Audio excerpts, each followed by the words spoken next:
We have au pairs come and help out in the spring, and we take them down there and they just can't believe how lucky we are. I can remember playing at the Leithen picnic area and actually snorkelling down the river and trying to catch the trout. We've grown up in the area and we've always swum in the Pomahaka River, and I'd hate for my children's children and my grandchildren's children to not be able to swim in the river. For Māori, in terms of the environment, we believe that our whakapapa or genealogy comes right from the beginning of time. We're born out of the environment, and it's our responsibility to look after the environment for us and our children to follow us.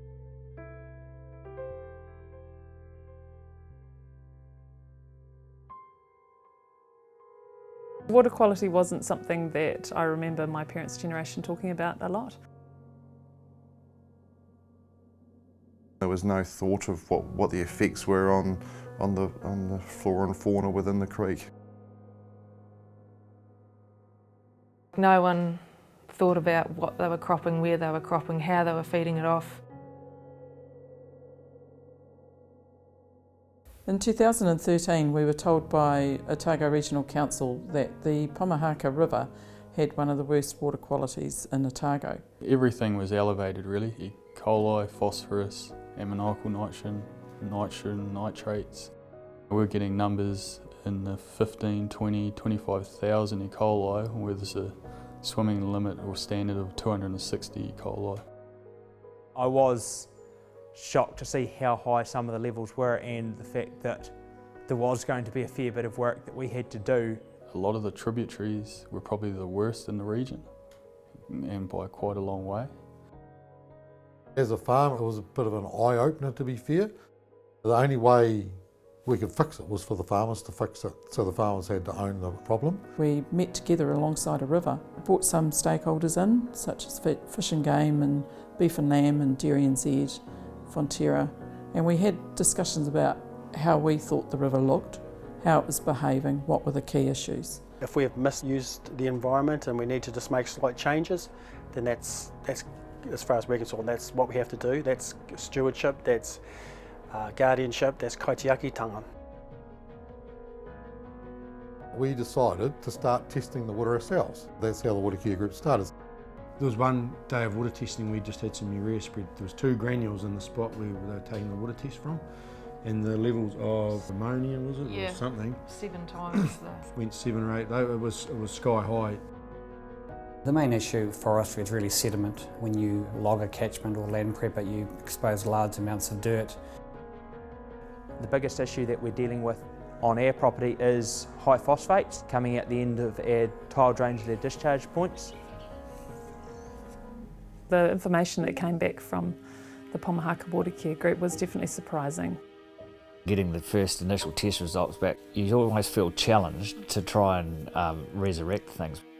Dad really got involved with it, and he was quite interested to see when I pointed out the easy changes that we could make to improve the water quality. We know that the amount of sediment lost on a crop paddock is huge. We've got the figures on that.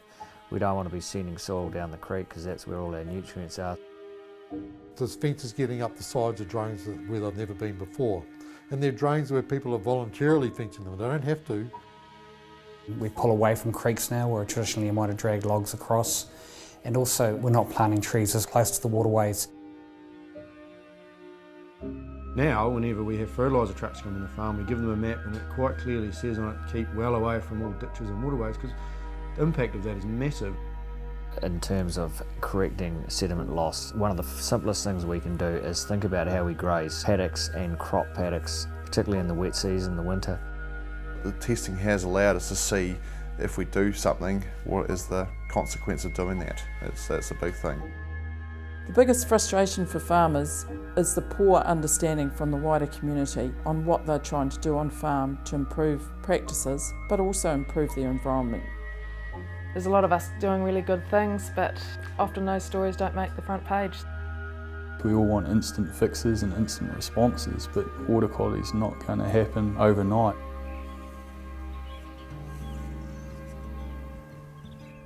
The actions we're taking on the obvious things around effluent or stock access are starting to show through. We're having a reduction in E. coli and nitrates and sediment. We still have some issues around phosphorus. The amount of information that farmers have started to gain over the last few years, we've realised we have had issues, but we're putting a lot of our own money into sorting those issues out, and we're starting to see our small local communities actually get in behind their farmers and help them. There's a better understanding of who is doing what in the catchment, and it does bring the project sort of more focused about where we need to work closer together to make improvements. I was rapt that the farmers wanted to lead this. We get better engagement when farmers talk to other farmers and they're leading the project. Farmers learn from farmers and farmers listen to farmers and farmers respect farmers. The Pomahaka Water Care Group model is a model that can be taken anywhere within the country.